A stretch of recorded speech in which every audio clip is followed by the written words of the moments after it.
Good morning, student. In this video lecture, we will start the topic triple integration.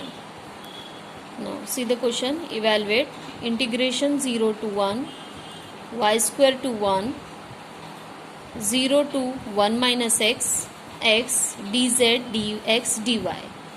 यहाँ हमें x, y और z तीन variable है जिसके रिस्पेक्ट में हमें इंटीग्रेट करना है. ट्रिपल इंटीग्रेशन है. ठीक है.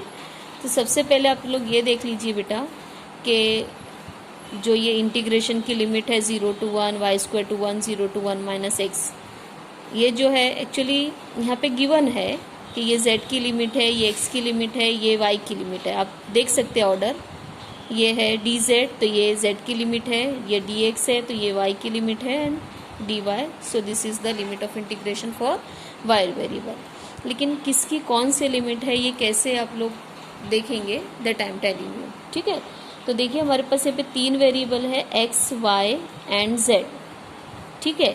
तो हमें क्या देखना है लिमिट ऑफ इंटीग्रेशन के लिए कि कौन सी लिमिट किसकी है, ये क्या है, कैसे लिखते हैं. तो उसके लिए देखिए यहाँ तीन इंटीग्रेशन की लिमिट है, एक कांस्टेंट है और दो वेरिएबल लिमिट है.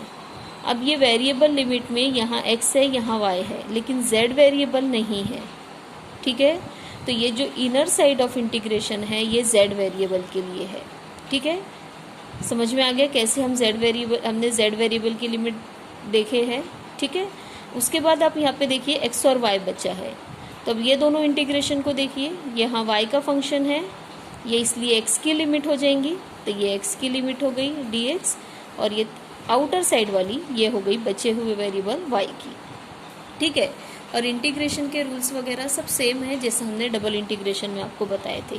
तो देखिए यहाँ बस हम एक एक करके वहाँ डबल इंटीग्रेशन था तो एक ही इंटीग्रेशन बाहर रहता था और एक इंटीग्रेशन अंदर. यहाँ तीन इंटीग्रेशन है तो एक एक करके अंदर रहेगा. ये पहले अंदर रहेगा, फिर ये सॉल्व होने के बाद ये अंदर आएगा, फिर ये सॉल्व होने के बाद इसकी बारी आएगी. ठीक है. तो देखिए हमने यहाँ पे स्क्वायर ब्रैकेट लगाना है. देखिए हमने यहाँ पे स्क्वायर ब्रैकेट डाल दिए. z के रिस्पेक्ट में इंटीग्रेशन हो रहा है तो बाकी के जो वेरिएबल है x और y कांस्टेंट ट्रीट किए जाएंगे. तो अभी यहाँ पे सिर्फ x है, इसलिए x को हम लोग यहाँ पे बाहर कर देते हैं. ठीक है. यह बाहर आ गया. यहाँ 1 है और 1 का इंटीग्रेशन होता है z के रिस्पेक्ट में, इसलिए z होगा. तो ये हमने z लिख दिए, 1 का integration z between this corresponding limit. Upper limit minus lower limit करना होता है. z की जगह पे 1 माइनस एक्स रखेंगे, z की जगह पे 0 रखेंगे. लोअर लिमिट से आंसर 0 आने वाला है इसलिए हम उसको नहीं लिखे. यहाँ पे हमने सिर्फ 1 माइनस एक्स लिखी है. ठीक है. अपर लिमिट का आंसर लिखिए. अब ये x अंदर आ जाएगा तो x माइनस एक्स स्क्वायर बन जाएगा. और अब ये इंटीग्रेशन कंप्लीट हो गया तो हम यहाँ पे एक इंटीग्रेशन को अंदर ले लेते हैं, x के रिस्पेक्ट में अब इंटीग्रेट करते हैं. ठीक है. जब हम x के रिस्पेक्ट में इंटीग्रेट कर रहे हैं तो हमारा आखिरी वाला जो वेरिएबल y है वो हमारा कांस्टेंट रहेगा क्योंकि यहाँ पे सिर्फ x और y वेरिएबल है. ठीक है. लेकिन यहाँ कोई y वेरिएबल नहीं है. डबल इंटीग्रेशन जैसे हमने अभी किए थे अभी तक के टॉपिक वही करना है बेटा. ठीक है. तो यहाँ x का इंटीग्रेशन देखिए, x का इंटीग्रेशन होगा x स्क्वायर बाय 2 और x स्क्वायर का होगा x cube upon 3 between this 1 to y square. ठीक है. ये y स्क्वायर और 1 यहाँ पे आ गया. चलिए अब अपर लिमिट 1 रखिए तो ये आ जाएगा 1/2, ये आ जाएगा 1/3. ये लोअर लिमिट का बीच में माइनस साइन और ब्रैकेट स्टार्ट. x के रिस्पेक्ट में इंटीग्रेशन हुआ है, x की जगह पे y स्क्वायर, x की प्लेस पे y स्क्वायर. तो x स्क्वायर मतलब इसका भी स्क्वायर, तो ये y टू द पावर 4 हो जाएगा. और अगर से x क्यूब रहता है तो y square y square y square that is y to the power 6 आ जाएगा. तो इसी तरीके से ये आया है y टू द पावर 4. और यहाँ पे x स्क्वायर की जगह पे रखे तो y square y to the power 4 बन गया और x क्यूब की जगह पे y टू द पावर 6 बन गया. अब इसका क्रॉस मल्टीप्लीकेशन कीजिए. 3 माइनस 2 दैट इज 1 और ये दोनों आपस में मल्टीप्लाई हो जाते हैं तो 6. ये हो गया 1/6. माइनस साइन से ब्रैकेट को ओपन करिए, y टू द पावर 4/2 आएगा और माइनस माइनस प्लस आएगा. अब ये dy लिख दिए. ये भी इंटीग्रेशन कंप्लीट हो गया. तो अब हम आखिरी वाले वेरिएबल के इंटीग्रेशन की तरफ जाएंगे. ठीक है. y के रिस्पेक्ट में तो कांस्टेंट है 1/6, कांस्टेंट का इंटीग्रेशन होगा कांस्टेंट टाइम y. तो ये हो जाएगा 1/6 टाइम y. यहाँ पे होगा y टू द पावर 5/5. 5 और 2 बन जाएंगे 10. यहाँ पे आएगा y टू द पावर 7/7 तो 7 इंटू 3 बन जाएगा 21. अपर लिमिट रखेंगे तो 1/6 माइनस 1/10 और प्लस 1/21 और 0 रखने से आंसर हमारा 0 आएगा, जो कि हम लोग नहीं रखेंगे। ठीक है, तो ये देखिए हमारे अपर लिमिट का आंसर है। आप चाहे तो ऐसे upper limit minus lower limit 0 कर सकते हैं। ठीक है, और ये आप कैलसी में डालिए, आपका आंसर आ जाएंगे। ठीक है, चलिए अभी हम दूसरा क्वेश्चन देखेंगे। This is your second question. Integration 0 to 1, integration 0 to under root of 1 minus x square, integration 0 to under root of 1 minus x square minus Y square. और ये हमारा है इंटीग्रेंड, और ये आप खुद ही चेक कर लीजिए कि d z d y d x सही है कि नहीं। आप देख लीजिए ये लिमिट कांस्टेंट है, ये दोनों वेरिएबल है। वेरिएबल लिमिट में दोनों लिमिट के अंदर देखेंगे कि कौन सा वेरिएबल नहीं है। जेड नहीं है तो ये इनर साइड जेड का इंटीग्रेशन होगा, इंटीग्रेशन लिमिट होंगी, और पहले हम जेड से ही करेंगे। यहाँ एक्स का फंक्शन है तो ये वाई की लिमिट होंगी, और फिर तीसरा वेरिएबल एक्स आ जाएगा। आपको अगर से नहीं आता है तो आप ऐसे लिख लीजिए एक्स वाई जेड। यहाँ पे कौन ये इंटीग्रेशन की लिमिट में जेड नहीं है तो ये जेड की लिमिट हो गई। फिर हम इधर आ जाएंगे। ठीक है, यहाँ एक्स का फंक्शन है तो ये वाई की लिमिट हो गई, और फिर ये एक्स की लिमिट हो गई। जेड वाई एक्स, ये देख लीजिए, उसी समान इंटीग्रेट करना है हमें। ठीक है, चलिए अब इंटीग्रेशन स्टार्ट करते हैं। इसको सबसे पहले एज इट इज़ लिखेंगे और एक इंटीग्रेशन को ऐसे अंदर ले लेंगे। ये ले लिए हमने यहाँ पे। ठीक है, अब यहाँ पे आपको ये वाला इंटीग्रेशन फॉर्मूला ध्यान में रखना पड़ेगा। साइन वाला नहीं, D X upon under root of A square minus x square का आंसर होता है sine inverse of X upon A. ये इंटीग्रेशन आपको ध्यान में रखना है। यहाँ पे क्या है, वेरिएबल स्क्वायर, और ये है कांस्टेंट स्क्वायर। ठीक है, अब आप यहाँ पे देखेंगे, ये इसको देखिए, ये है under 1 upon under root of 1 minus x square minus Y square minus z square. जो भी लिमिट है यहाँ पे आपको जेड के रिस्पेक्ट में इंटीग्रेट करना है। तो ये हमारा कांस्टेंट है, वेरिएबल स्क्वायर ठीक है, लेकिन ये कांस्टेंट है। तो अब हम इस कांस्टेंट क्या है, 1 minus x square minus Y square, तो कांस्टेंट स्क्वायर फॉर्म में लिखना है तो उसका अंडर रूट करके उसको स्क्वायर लिख देंगे, तो कांस्टेंट स्क्वायर बन जाएगा। तो देखिए यहाँ पे इस तरीके से हमको फॉर्मूले में कन्वर्ट करना है। तो under root of 1 minus x square minus Y square का स्क्वायर होगा, और ये जेड स्क्वायर होगा। So this is under root of 1 minus x square minus Y square is like A. तो इंटीग्रेशन आ गया sine inverse of variable upon A. ठीक है, बिटवीन दिस करस्पॉन्डिंग लिमिट। चलिए अपर लिमिट रखिए जेड की जगह पे, तो ये दोनों सेम होने से कैंसिल हो जाएंगे और साइन इनवर्स ऑफ 1 आ जाएगा। 0 डालेंगे जेड की जगह पे तो साइन इनवर्स ऑफ 0 आ जाएगा। ठीक है, साइन इनवर्स ऑफ 1 ये होता है π/2, तो ये हमने लिख दिए। ये कांस्टेंट है, अगली स्टेप में आप इसको बाहर कर दीजिए और फिर y के रिस्पेक्ट में इंटीग्रेशन के लिए यहाँ और यहाँ ब्रैकेट डाल दीजिए। ठीक है, देखिए इस तरीके से ब्रैकेट डाल दीजिए। ओके, अब y के रिस्पेक्ट में इंटीग्रेट करना है। 1 का integration y between 0 to under root of 1 minus x square. y के रिस्पेक्ट में इंटीग्रेशन हुआ है, y की जगह पे ये आ जाएगा under root of 1 minus x square. Lower limit 0 रखने से आंसर 0 बना है, इसलिए हमने उसको कुछ सब्सिट्यूट नहीं किए। अब हम चल रहे हैं x के रिस्पेक्ट में इंटीग्रेशन के लिए, तो उसके लिए हमें इस फॉर्मूले की ज़रूरत है। देखिए, you know this formula, x/2 under root of A square minus x square, फिर आता है plus A square upon 2 sine inverse of X upon A. ये फॉर्मूला आप लोग लिख के रख लीजिए। ठीक है, हमारा ए की बजाय 1 था। ठीक है, और इसको हमने 1 स्क्वायर कर दिए। देखिए आप यहाँ पे ये 1 स्क्वायर कर दिए। ठीक है, तो जहाँ ए है वहाँ 1 आ जाएगा, यहाँ 1 आ जाएगा। ठीक है, x/2 under root of this and this. ठीक है, ये देखिए बिटवीन 0 to 1। ठीक, चलिए अपर लिमिट 1 रखिए।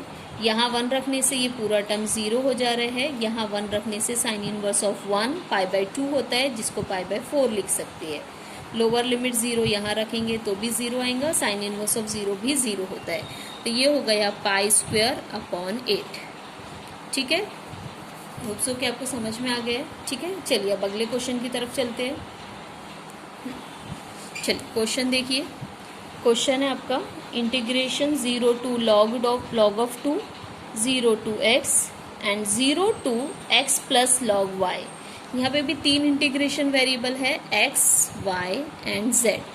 अगेन द सेम, एक लिमिट ऑफ इंटीग्रेशन कांस्टेंट है और बाकी की दो वेरिएबल लिमिट है। वेरिएबल में x और y ही प्रेजेंट है, z नहीं है, तो ये जो z है इनर साइड ऑफ इंटीग्रेशन वो z की लिमिट होंगी, ठीक है।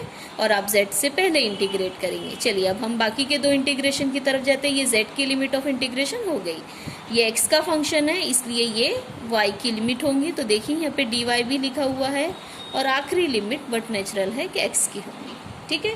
चलिए अब हम इंटीग्रेशन स्टार्ट करते हैं। तो इसको और इसको स्क्वायर ब्रैकेट में डाल देंगे। देखिए साथ ही साथ हमने क्या किए है, ये था हमारा e⁻x + y + z। हमको z के रिस्पेक्ट में इंटीग्रेट करना था, तो हमने e⁻x + y और e⁻z इसको ऐसा लिख सकते हैं। तो e⁻x + y को हमने बाहर कर दिए और e⁻z को अंदर रहने दिए, ठीक है। इतना हम डायरेक्ट कर सकते हैं। चलिए e⁻z एक्सपोनेंशियल फंक्शन का इंटीग्रेशन, एक्सपोनेंशियल फंक्शन ये होता है between this two, this is log y, x + log y, तो 0 to x + log y हो जाए। अब z की जगह पे x + log y देखिए आप आराम से, e⁻x + log y हो गया, 0 रखे e⁻0 1 हो गया है, ठीक है। अब इसका एक्सप्लेनेशन इसको देखिए, इसको हम लिख रहे e⁻x e⁻log y, ठीक है। e and log get cancel, so it is y e⁻x - 1, ठीक है। और ये है e⁻x + y यहाँ पे बाहर। अब हम इसको अंदर लेके आ जाएंगे, तो ये e⁻x + y है और ये भी e⁻x है। इस तरीके से e⁻x + y e⁻x, तो this will become e⁻2x + y। तो देखिए यहाँ पे जब मल्टीप्लीकेशन होगा तो ये y तो y ही रहेगा और ये बन जाएगा e⁻2x + y माइनस ये 1 से मल्टीप्लाई होके आ जाएगा ये देखिए x + y, ठीक है। चलिए अभी हमको y के रिस्पेक्ट में इंटीग्रेट करना है, तो यहाँ हम ऐसे ब्रैकेट डालेंगे और ये दोनों को अलग कर देंगे, ठीक है। ओके, अब हमको इसको इंटीग्रेट करना है, ठीक है। तो याद रखिए y के रिस्पेक्ट में इंटीग्रेशन है and this is e⁻x + y and this is y e⁻2x + y। यहाँ y का दो फंक्शन है तो सीरीज इंटीग्रेशन बाय पार्ट्स लगेगा और यहाँ e⁻x + y है जिसका इंटीग्रेशन e⁻x + y होगा, ऐसे, ठीक है।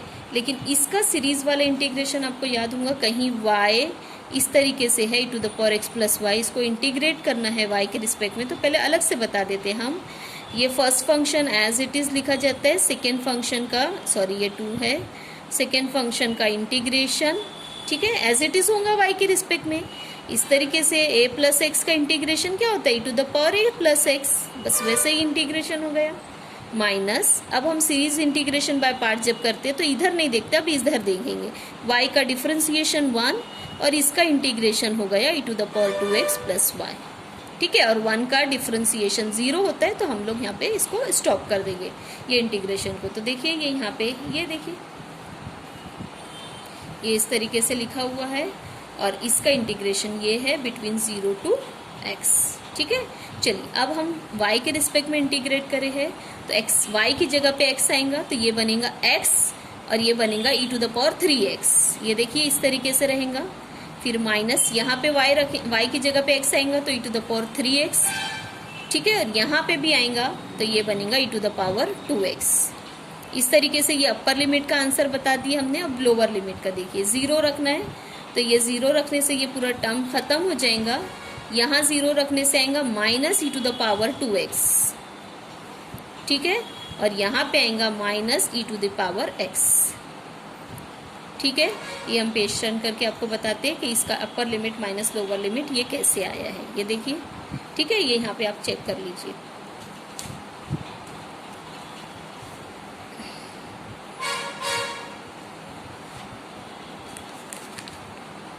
देखिए ये हमने लिखा है, ये वाला टर्म है माइनस करके ये टर्म, ठीक है। अब देखिए ये -e⁻2x और ये +e⁻2x, जब ब्रैकेट ओपन हुई है minus minus plus minus minus plus, तो ये दोनों कैंसिल हो गए और ये 1 2 ये कैंसिल हो गए बेटा, 1 2 और 3 टर्म बचे हैं। अब हम सिंगल इंटीग्रेट करेंगे, ठीक है। यहाँ पे भी x e⁻3x है जब, तो हम सीरीज वाला ही इंटीग्रेशन बाय पार्ट्स करेंगे। फर्स्ट फंक्शन, सेकेंड फंक्शन का इंटीग्रेशन e⁻3x/3, माइनस इसका डिफरेंशिएशन 1 और इसका इंटीग्रेशन होगा e⁻3x/3 जो कि इस 3 के साथ बन जाएगा 9। तो ये इस तरीके से हमारा इसका सीरीज इंटीग्रेशन बाय पार्ट्स ये है। ये देखिए आप, ये देखिए ये यहाँ पे खत्म हो गया ये इंटीग्रेशन बाय पार्ट्स। अब e⁻−e⁻3 ये सीरीज इंटीग्रेशन बाय पार्ट्स इसका था, ये 2 टर्म आई है। इसका इंटीग्रेशन हुआ e⁻3x/3 और इसका सिंपली हुआ e⁻x बिटवीन 0 to log 2। ठीक है, ये आपने देख लिया बिटवीन 0 to log 2। अब यहाँ पे हमने इसको ब्रैकेट हटा के एज इट इज़ लिख लिए x e⁻3x/3 e⁻3x/9 और ये इसको एज इट इज़ लिखा गया है। चलिए अभी यहाँ का कैलकुलेशन देखिए, x की जगह पे log 2 रखना है तो log 2/3 e⁻3 log 2 आ गया। ये देखिए ये भी यहाँ पे भी log 2 आ जाएगा, यहाँ पे भी log 2 आ जाएगा और यहाँ पे भी log 2 आ जाएगा। अब इसको देखिए अच्छे से बेटा, हमने इसके पहले आपको फॉर्मूला बताया है, ये सब आप लिख के रखेंगे। a log b है, ठीक है, तो a जो है b की पावर में आ जाता है और वो बन जाता है log b to the power a। ठीक है, ओके, इस तरीके से। तो ये जो 3 है इसकी पावर में आएगा तो 2 to the power 3 बनेगा और 2 to the power 3 8 होता है और e और log कैंसिल हो जाएगा इस तरीके से। e to the power 3 log of 2, 8 कैसे बन रहा है वो देखिए, log of 2 to the power 3, ये बन गया e to the power log of 8 और ये दोनों कैंसिल हो गए, 8 हमारा आता है। तो ये 3 log 2 का आंसर है 8 that I am telling you. ठीक है, सॉरी पहले ये देख लीजिए कि लोअर लिमिट भी हमने रखे है माइनस करके, हमने लोअर लिमिट का कैलकुलेशन नहीं बताया आपको। यहाँ 0 रखने से 0 आंसर आ रहा है, ये आ रहा है माइनस e⁻0 1 होता है तो -1/9, ये आएगा माइनस e⁻0 1 होता है तो 1/3, e⁻0 1 होता है तो 1। ठीक है, चलिए अब हम यहाँ से यहाँ ये upper limit minus lower limit और ये ब्रैकेट पूरी क्लोज। ये बन रहा है 8 log 2/3, ये भी 8/9, ये भी 8/3 और यहाँ पे भी सॉरी दिख रहा नहीं है, यहाँ पे e और log कैंसल तो सिंपली 2 और ये हमने एज इट इज़ लिखे हैं। ठीक है, अभी भी हमने कोई खास, ये एक काम आप ऐसा करिए, ये जो एक्सप्रेशन है इसको छोड़ के log 2 इसको आप लोग लिख लीजिए 8 log 2/3 और बाकी पूरा कैलकुलेशन कैल्सी में डाल दीजिए तो आपका आंसर आ जाएगा -19/9। आप कैल्सी में डालेंगे -8/9 -8/3 +2 +1/9 +1/3 -1, तो आपको डायरेक्टली कैल्सी आंसर देगा -19/9 और 8 log 2/3 को आप नहीं डालेंगे। तो ये है आपका ट्रिपल इंटीग्रेशन का आंसर। ठीक है, ओके। अब आप यहाँ पे देख लीजिए, इसको हम पूरा सॉल्व नहीं करेंगे, सिंपल स्टार्टिंग सॉल्व करेंगे, बाकी हम नोट्स प्रोवाइड करने वाले हैं, देन विल स्टॉप। ये ट्रिपल इंटीग्रेशन r थीटा और z का है बेटा, dz dr d थीटा है। ठीक है, तो देखिए यहाँ पे इंटीग्रेशन की लिमिट सिंपली बता देते, बाकी आप देख लेंगे। ठीक है, थीटा और r है, z नहीं है इंटीग्रेशन वेरिएबल इंटीग्रेशन की लिमिट में, तो ये वाला z का इंटीग्रेशन लिमिट होगा। ठीक है, फिर उसके बाद r थीटा देखेंगे हम, r थीटा और z है, तो हमारे इंटीग्रेशन में z नहीं है इसलिए z की लिमिट होंगी इनर साइड वाली। अब बाकी की 2 लिमिट में से r की कौन सी है, थीटा की कौन सी है, तो थीटा का फंक्शन है इसलिए r की लिमिट और ये वाली फिर थीटा की लिमिट। ठीक है, बाकी आप इंटीग्रेशन देख लीजिए, आपको समझ में आ जाएगा। I will provide you notes.